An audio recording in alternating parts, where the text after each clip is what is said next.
নমস্কার। এখন রাজ্য জুড়ে আলোড়ন তৈরি করেছে বাংলা বাঁচাও যাত্রা। হয়তো আপনারা পাবেন না, টেলিভিশন, খবরের কাগজ তারা এই যাত্রাকে দেখাবে না। কারণ এই যাত্রাকে দেখাবে এই কারণেই, দুর্বৃত্তদের হাত থেকে বাংলাকে বাঁচাবার জন্য এই যাত্রা চলছে।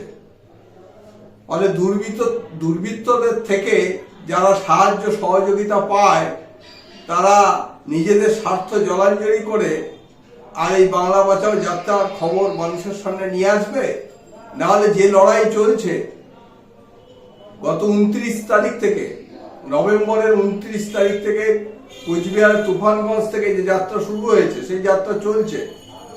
সেই যাত্রার কোনো খবর আমরা কোনো মিডিয়ার মধ্যে দিয়ে দেখতে পাচ্ছেন। যাই হোক, সেটা অন্য ব্যাপার, তারা তাদের কাজ করুক। আমরা বলতে চাইছি আলোড়ন তৈরি করছে, গোটা রাজ্য জুড়ে আলোড়ন তৈরি করছে। আমাদের জেলাতে এই যাত্রা প্রবেশ করছে 12 তারিখ, 12ই ডিসেম্বর পান্ডুয়াতে। সেখানে বিশাল সমাবেশ হবে। আমাদের রাজ্য সম্পাদক কমরেড মোহাম্মদ সেলিম সেখানে বক্তব্য রাখবে। তারপর 12 তারিখে হয়ে যাওয়ার পর সেখান থেকে আসবে মগরায়। পরের দিন সকালবেলা 13 তারিখ সকালবেলায় মগরা থেকে এই যাত্রা শুরু হবে এবং সেই যাত্রা শুরু হয়ে একেবারে জিটি রোড ধরে গোটা যাত্রা পথ। তার পরবর্তী সময় আবার নওগাঁ থেকে যাবে চণ্ডীতলার দিকে, চণ্ডীতলা ডানকুনি হয়ে আবার শ্রীরামপুরে আসবে। শ্রীরামপুর থেকে 14 তারিখে শুরু হবে সকালবেলায়, এবং সেই সকালবেলায় শুরু হয়ে উত্তরপাড়ায় গিয়ে বিকেল 4টের সময় সেখানে আবার বিরাট সমাবেশ হবে। কেন্দ্রীয় কমিটির সদস্য কমরেড মীনাক্ষী মুখার্জি সেখানে বক্তব্য রাখবেন। তারপর আমাদের সেই সমাবেশের পর সেখান থেকে কয়েক হাজার মানুষ মশাল নিয়ে হাঁটবেন। মশাল নিয়ে বালি ব্রিজ অতিক্রম করে ওপারে আমাদের উত্তর 24 পরগনার যারা আমাদের পার্টি কর্মী নেতৃত্বরা আছেন তাদের হাতে এই যাত্রা অর্পণ করা হবে। এটাই হচ্ছে যে মূল যাত্রা পথ আমাদের হুগলি জেলায়।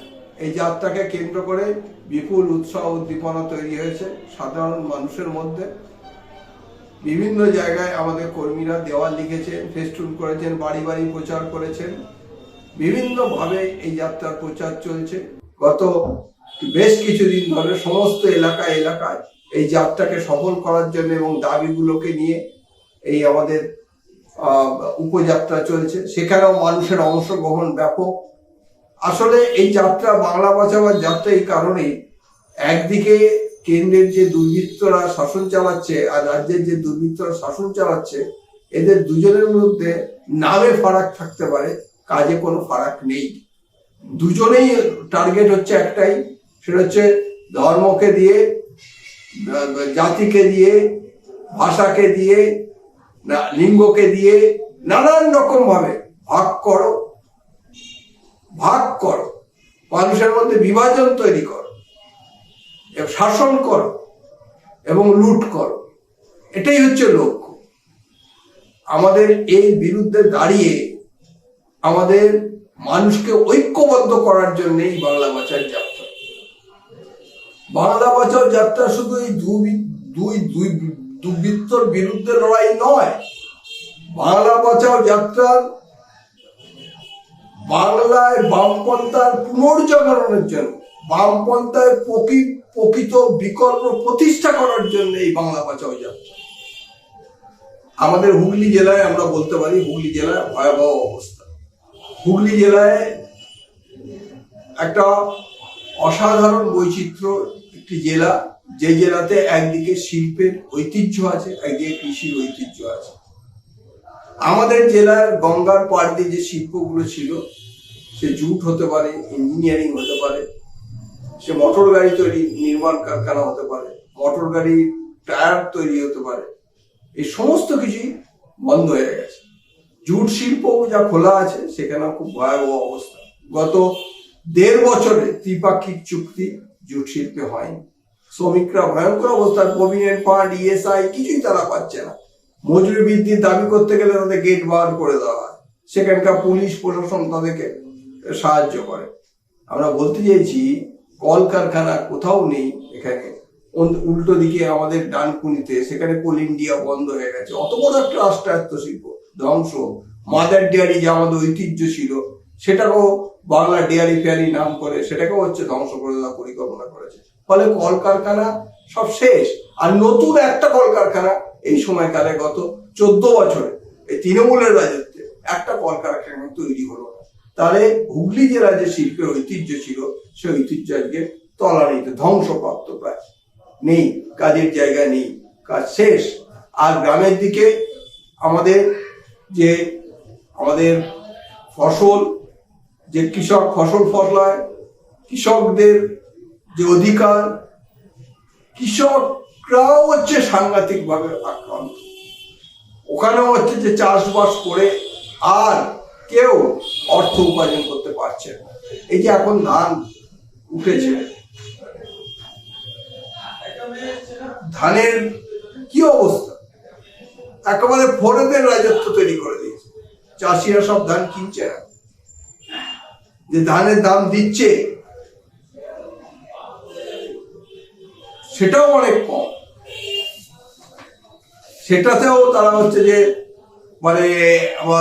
মাত্র কুইন্টাল প্রতি 2370 টাকা দিচ্ছে, যেখানে কেরলের মতো সরকার 3120 টাকা কুইন্টাল প্রতি দর দিচ্ছে।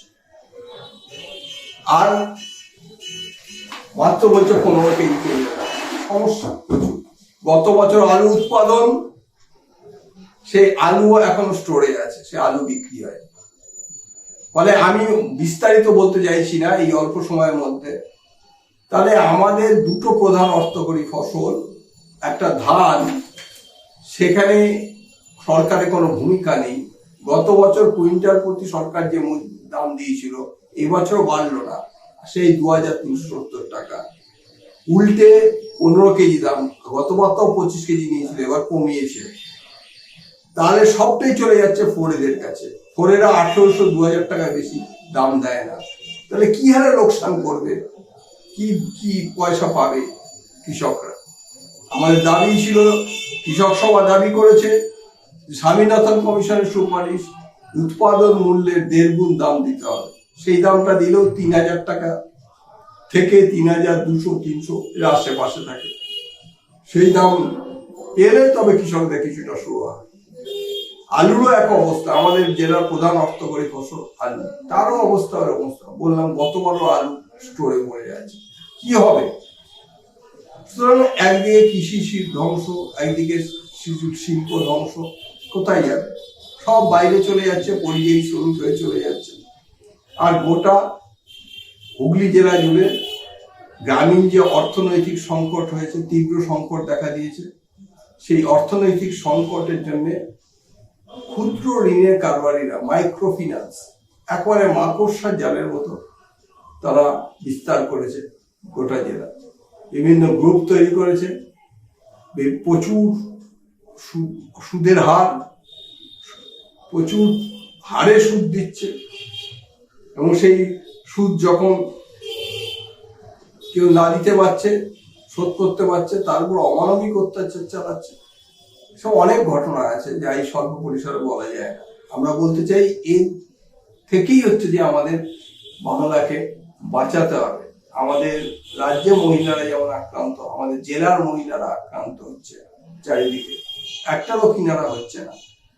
আমাদের জেলায় শিক্ষা ব্যবস্থা ধ্বংসের মুখে, নতুন কোনো প্রাথমিক স্কুল তৈরি হয়নি। যে প্রাথমিক স্কুলগুলো ছিল সব, তার কয়েকশো প্রাথমিক স্কুল বন্ধ হয়ে গেছে। নতুন করে কোনো ছাত্র প্রাথমিক স্কুলে যায় না। শিক্ষায় সংকট, কাজের সংকট, কৃষিতে সংকট, মেয়েদের সংকট, সব দিক থেকে সংকট নেমে এসছে আমাদের উপরে। আর চারদিকে তো তোলাবাজি চলছে, একেবারে পঞ্চায়েত প্রধান থেকে পৌরসভা কাউন্সিলর, পঞ্চায়েত প্রধান, পৌরসভা কাউন্সিলর, তারা একজন কোটি কোটি টাকার মালিক হয়ে গেছে। চারিদিকে তোলাবাজি চলছে।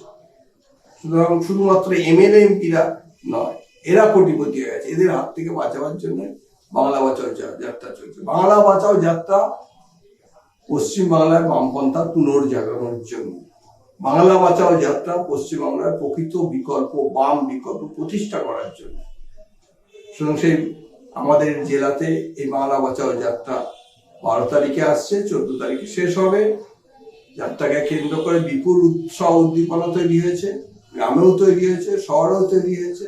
তার কারণ হচ্ছে শিল্প শ্রমিকদের দাবিগুলোই আছে, কৃষকদের দাবিগুলি আছে, মেয়েদের দাবি আছে, এবং যারা বিভিন্নভাবে আক্রান্ত তাদের দাবিগুলো আছে। সেই দাবিগুলোকে আমরা প্রতিষ্ঠা করার জন্যই এই যাত্রা চলছে, এই বাংলা বাঁচাও যাত্রা চলছে।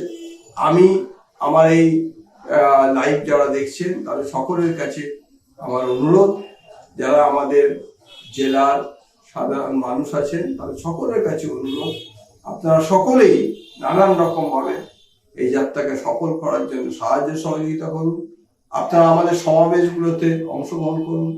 কোথাও সমাবেশ হবে, কোথাও মাঝারি সমাবেশ হবে, কোথাও ছোট পথসভা হবে, সেখানে আপনারা অংশগ্রহণ করুন। আমাদের এই যাত্রা কোথাও সাইকেলে হবে, কোথাও হেঁটে হবে, কোথাও বাইক হবে, নানান বৈচিত্র্য থাকবে, নানান সাংস্কৃতিক অনুষ্ঠান এই যাত্রা পথে হবে।